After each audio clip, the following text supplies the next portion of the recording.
Joel bimeze bite Isawa. iriya ndirimbo ya Juno nshyashya barayibonye ngo se ngo niye mpamvu ngo uriya mukobwa atamwegeraga Naga mukunda.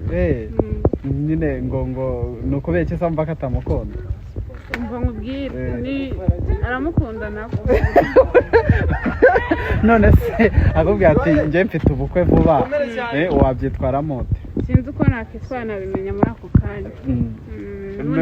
wumva ari igiki cyatandukanye we na Juno Cyagira uti cyagutandukanye we na Juno twari duhuje se ntabwo mwemuhuje ntabwo mukunda se ndamukunda ariko we ntabwo mbizi nimba nkunda nyine wumva ari igiki cyatuma wanga Juno nanga Juno